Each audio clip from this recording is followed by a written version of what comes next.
بسم اللہ الرحمن الرحیم۔ دنیا کی مکمل تاریخ کے 100 عظیم شخصیات، 100 most influential persons in history. آتھر مائیکل ہارٹ، مترجم محمد عاصم بٹ۔ قسط نمبر 11، لوئس پیسچر، 1822 عیسوی تا 1895 عیسوی۔ فرانسیسی کیمیادان اور ماہر حیاتیات لوئس پیسچر طب کی تاریخ میں ایک انتہائی ممتاز شخصیت تسلیم کیا جاتا ہے۔ پیسچر نے سائنس میں متعدد اضافے کیے، لیکن اس کی اصل وجہ شہرت اس کا جراثیموں کے نظریے کی تشکیل اور مدافعتی حربے کے طور پر ٹیکہ لگانے کے طریقہ کار میں اضافے کے باعث ہوئی تھی۔ 1822 عیسوی میں پیسچر مشرقی فرانس کے قصبہ ڈولی میں پیدا ہوا۔ پیرس میں کالج کے طالب علم کے طور پر اس نے سائنس کا مطالعہ کیا۔ دور طالب علمی میں اس کا خداداد جوہر صحیح طور پر ابھر کر سامنے آیا۔ در حقیقت تب اس کے ایک استاد نے کیمیا کے مضمون میں اس کے بارے میں رائے لکھی، درمیانے درجے کا۔ تاہم 1847 عیسوی میں ڈاکٹریٹ کی ڈگری حاصل کرنے کے بعد پیسچر نے اپنے استاد کی رائے کو غلط ثابت کر دیا۔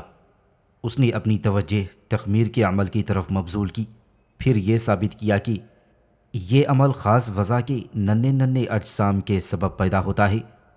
اس نے اس کا تجرباتی مظاہرہ بھی کیا کہ ایسے ہی ننھے اجسام کی دیگر انواع ان تخمیر نما مشروبات میں خلاف منشا اجزاء بھی پیدا کر سکتی ہے۔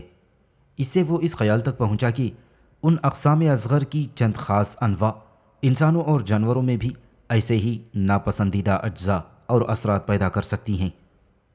تاہم پیسچر پہلا سائنسدان نہیں تھا جس نے جراثیموں کا نظریہ پیش کیا۔ اس سے بیشتر گیرولمو فلاکاسٹرو، فریڈرک ہینلی اور دیگر افراد ایسے مفروضات پیش کر چکے تھے، لیکن جراثیم کے نظریے میں پیسچر کی اصل کامیابی کی وجہ اس کی انتھک تجربات اور مظاہرے ہیں، جس نے سائنسدانوں کو یہ ماننے پر مائل کیا کہ یہ نظریہ اکثر درست ہے۔ اگر بیماریوں کا سبب جراثیم ہیں تو پھر یہ امر منطقی معلوم ہوتا ہے کہ مضرت رساں جراثیموں کے انسانی جسم میں داخلے پر بندش استوار کرنے سے بیماریوں سے بچا جا سکتا ہے۔ لہذا پیسچر نے طبیبوں کو جراثیم کش حربوں کی افادیت پر قائل کیا۔ اسی کے خیالات سے متاثر ہو کر جوزف لیسٹر نے سرجری کے عمل میں جراثیم کش طریقہ کار متعارف کروائے۔ ضرر رساں بیکٹیریا خوراک اور مشروبات کے ذریعے انسانی جسم میں داخل ہو سکتا ہے۔ پیسچر نے ایک طریقہ کار وضع کیا کہ جسے پیسچرائزیشن کہا جاتا ہے، جس کے ذریعے مشروبات میں ان جراثیموں کو تباہ کیا جا سکتا ہے۔ اس طریقہ کار کا اطلاق کیا گیا تو اس نے خراب دودھ کو قطعاً رد کر دیا، کیونکہ وہ مضر صحت ثابت ہوا تھا۔ عمر کی 5ویں دہائی میں اس نے دنبل جیسی بیماری پر تحقیق شروع کی۔ یہ ایک سنگین بیماری ہے جو مویشیوں اور دیگر جانوروں پر حملہ آور ہو سکتی ہے، جس کا شکار انسان بھی ہوتا ہے۔ پیسچر یہ ثابت کرنے میں کامیاب ہو گیا کہ بیکٹیریا کی ایک خاص نوع اس بیماری کی اصل ذمہ دار تھی۔ تاہم اس کی کہیں زیادہ اہم ایجاد یہ طریقہ کار تھا کہ جس کے ذریعے اس نے دنبل کے جراثیموں کا ایک کمزور گروہ پیدا کیا، پھر اسے مویشیوں میں ٹیکے کے ذریعے داخل کر دیا۔ ان کمزور جراثیموں نے بیماری کی نحیف سی علامات پیدا کیں جو مہلک نہیں تھیں، لیکن جس کا نتیجہ یہ نکلا کہ مویشی کے دفاعی نظام نے بیماری کی معمولی صورت کے خلاف ایک طاقتور محاذ پیدا کر لیا۔ مویشیوں کے دنبل کے جراثیموں کے خلاف اس طریقہ کار سے حفاظتی نظام پیدا کر لینے کے عوامی مظاہرے نے پیسچر کو مقبولیت عام و خاص عطا کر دیا۔ جلد ہی اس حقیقت کا احساس کیا گیا کہ اس عمومی طریقہ کار کو کئی متعدی بیماریوں کے خلاف بھی استعمال کیا جا سکتا ہے۔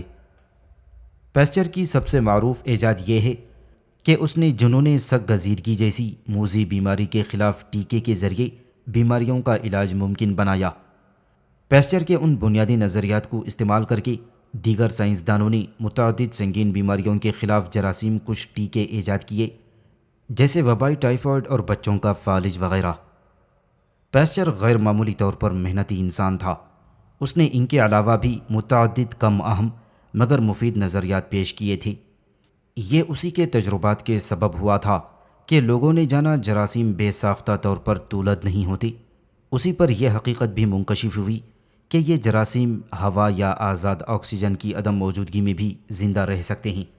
ریشم کے کیڑوں کی بیماریوں پر پیسچر کی تحقیقات کی بڑی تجارتی وقعت بنتی ہے۔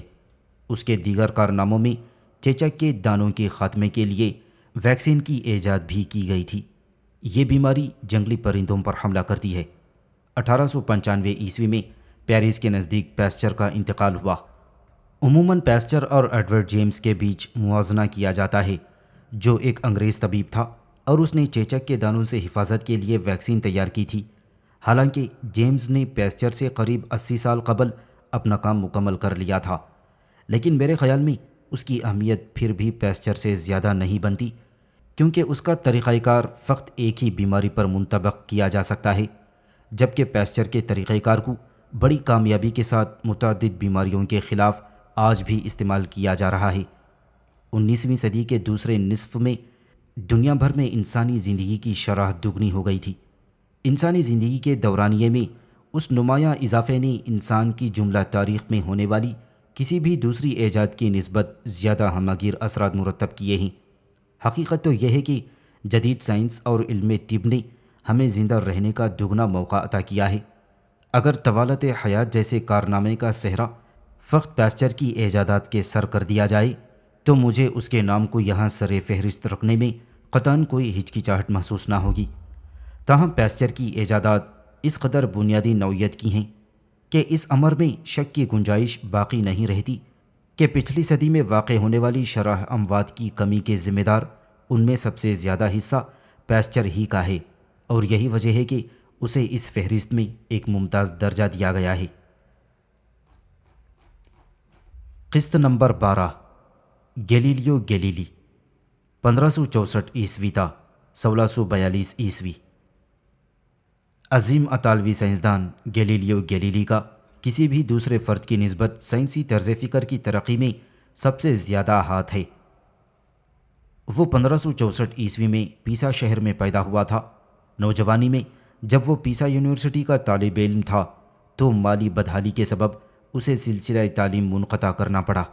تاہم 1589 عیسوی میں اسے اسی یونیورسٹی میں پڑھانے کی ملازمت مل گئی اور چند سال بعد اس نے پاڑوا یونیورسٹی میں نوکری حاصل کر لی۔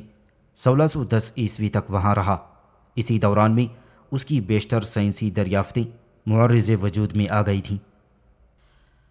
اس کی اولین اہم دریافتیں میکینکس کے شعبے میں رونما ہوئی تھیں۔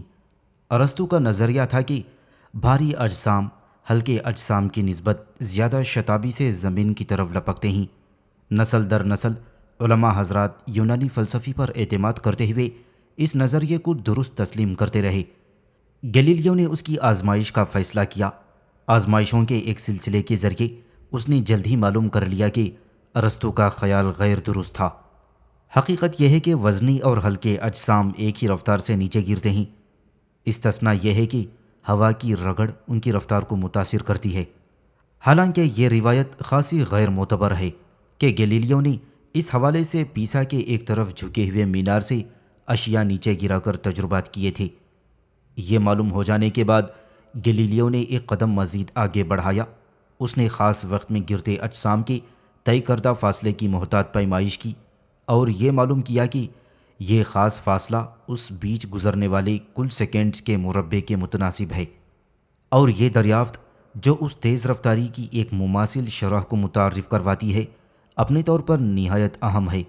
اس سے بھی زیادہ اہم بات یہ تھی کہ گیلیلیو ان آزمائشوں کے نتائج کو ایک ریاضیاتی کلیے کی صورت میں بیان کرنے کے قابل ہو گیا، جبکہ ریاضیاتی کلیوں اور ریاضیاتی طریقہ کار پر اصرار جدید سائنس کی ایک نمایاں خوبی ہے۔ Another of the Galileo's major contributions was his discovery of the law of inertia.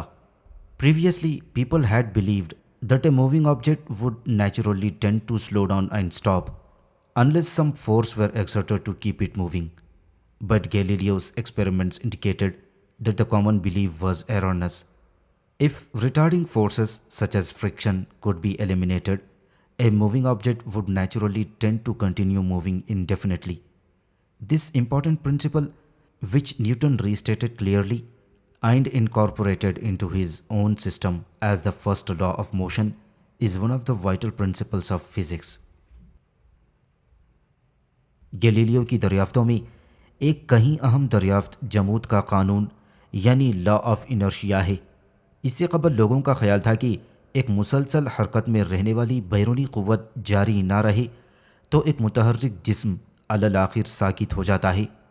تاہم گیلیلیو کے تجربات نے یہ ثابت کر دیا کہ یہ عمومی نظریہ اکثر غلط ہے کہ اگر مزاحمتی قوتیں جیسے رگڑ وغیرہ باقی نہ رہیں تو ایک متحرک جسم قدرتی طور پر لا انتہا وقت کو حرکت کرتا رہے گا۔ اس اہم نظریے کی نیوٹن نے اپنے حرکت کے اولین قانون کے ذریعے اثر نو تصریح کی اور اسے مضبوط بنیادوں پر استوار کر دیا۔ یہ طبعیات کے بنیادی تصورات میں سے ایک ہے۔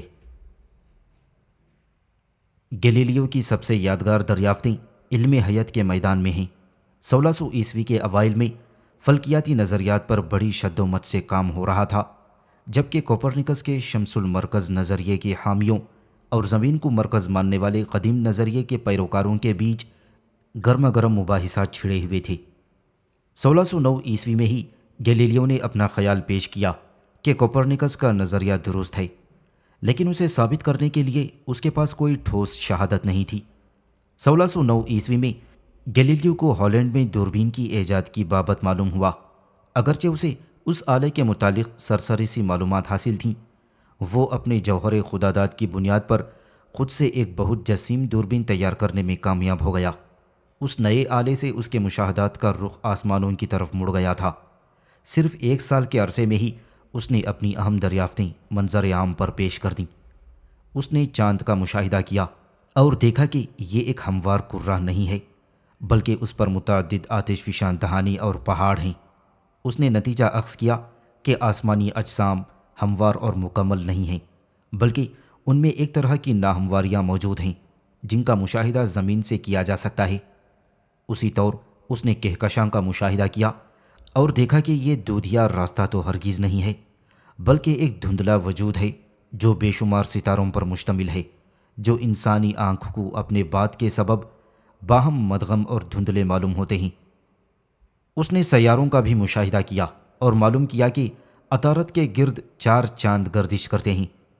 یہ اس امر کا بین ثبوت تھا کہ زمین کے علاوہ بھی ایک فلکیاتی جسم کسی سیارے کے گرد گردش کرتا ہے۔ اس نے سورج کا بھی مشاہدہ کیا اور اس پر دھبوں کی نشاندہی کی۔ فی الاصل دیگر افراد نے بھی اس سے قبل ان دھبوں کی شناخت کی تھی، لیکن گیلیلیو زیادہ مؤثر انداز میں اپنے مشاہدات کو منظر عام پر لایا اور سائنسدانوں کی اس طرف توجہ دلائی۔ اس نے یہ مشاہدہ بھی کیا تھا کہ وینس سیارہ چاند ہی کی طرح مختلف ادوار سے گزرتا ہے۔ اس امر کو کوپرنیکس کے نظریے کے حق میں ایک ٹھوس ثبوت کی حیثیت اختیار کر گیا کہ زمین اور دیگر سیارے سورج کے گرد چکر لگاتے ہیں۔ دوربین کی ایجاد اور اس کے گرد دریافتوں نے گیلیلیو کو مقبول بنا دیا تھا، تاہم کوپرنیکس کے نظریے کو تقویت دینے کی پاداش میں کلیسا میں اس کے خلاف شدید سرگرمی وجود میں آئی۔ 1611 عیسوی میں اسے کوپرنیکس کے مفروضے سے دستبردار ہو جانے کے احکام صادر کیے گئے۔ گیلیلیو متعدد برس اس بندش کو توان اور کرہن برداشت کرتا رہا۔ 1623 عیسوی میں جب پوپ فوت ہوا تو اس کا جانشین گیلیلیو کے مداحین میں سے ایک تھا۔ اگلے برس نئے پوپ اربن ہشتم نے قدر مبہم انداز میں یہ اشارہ دیا کہ یہ بندش اب مزید باجواز نہیں رہی۔ پھر گیلیلیو نے اگلے 6 برس اپنی معروف العام کتاب 2 بنیادی نظام ہائے عالم سے متعلقہ مکالمہ یعنی the dialogue concerning the 2 chief world systems مکمل کرنے میں صرف کیے تھے۔ اس دور کے کلیسائی قانون کے تحت بھی گیلیلیو پر یہ مقدمہ جائز نہیں تھا، اور یہ کتاب کوپرنیکس کے نظریے کے حق میں پیش کی گئی ایک شاہکار دلیل ثابت ہوئی۔ 1632 عیسوی میں یہ کتاب کلیسا کی منظوری کے ساتھ شائع ہوئی تھی، تاہم کتاب کے منظر عام پر آنے کے بعد اہل کلیسا نے اس پر برہمی کا اظہار کیا اور جلد ہی روم میں گیلیلیو پر تحقیقاتی مجلس کی طرف سے سرکاری ممانعت کی خلاف ورزی کرنے کے جرم میں مقدمہ چلایا گیا۔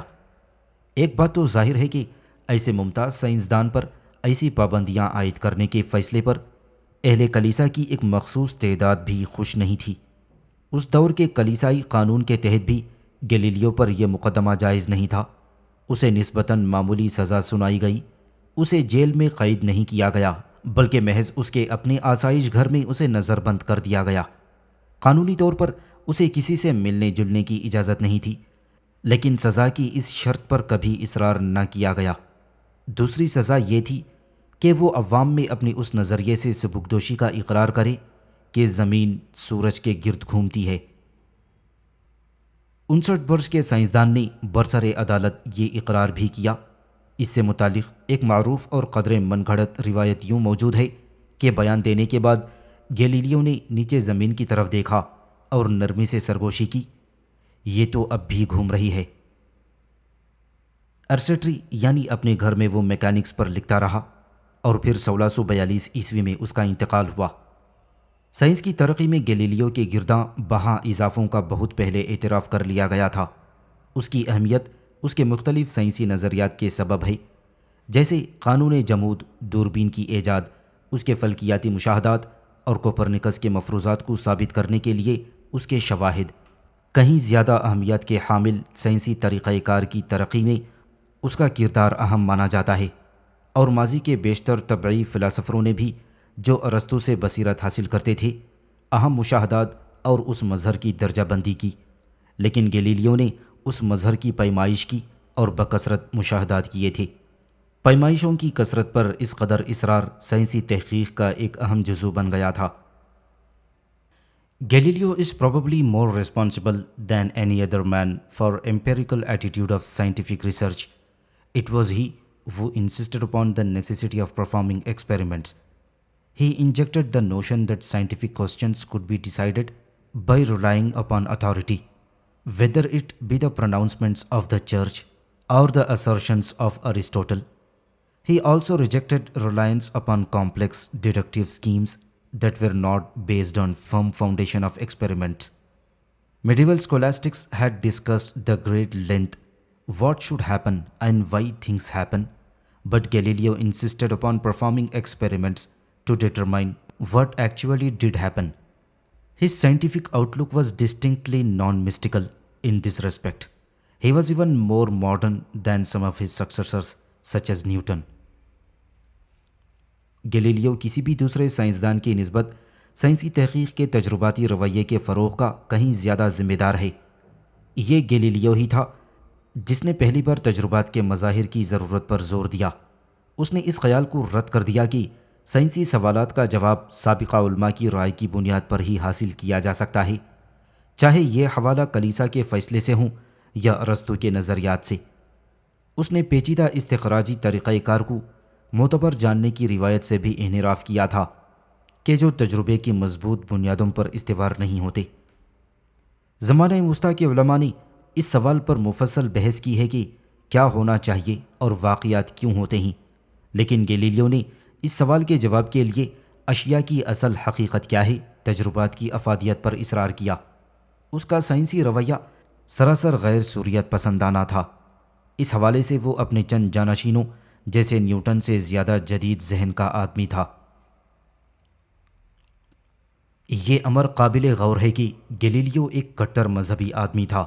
اپنے مقدمہ اور نظریہ حرکت کے باوجود اس نے مذہب یا کلیسا سے انحراف نہیں کیا تھا، بس سائنسی امور کی تحقیق کو مجروح کرنے کی کلیسا کی مساعی کی مخالفت کی، اور بعد کی نسلوں نے گیلیلیو کی اعتقاد پرستی کے خلاف مزاحمت کی بجا تحسین کی تھی. اس نے آزادی فکر پر با اختیار اداروں کی دست درازی کو بھی ناجائز قرار دیا. جدید سائنسی طریقہ کار وضع کرنے میں اس کا کردار بے انتہا اہم ہے.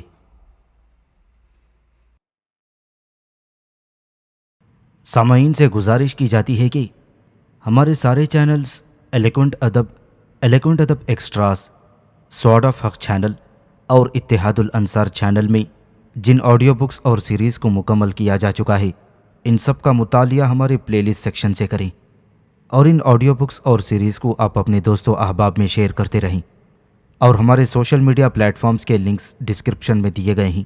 ہمیں سبسکرائب اور فالو ضرور کریں. جزاک اللہ.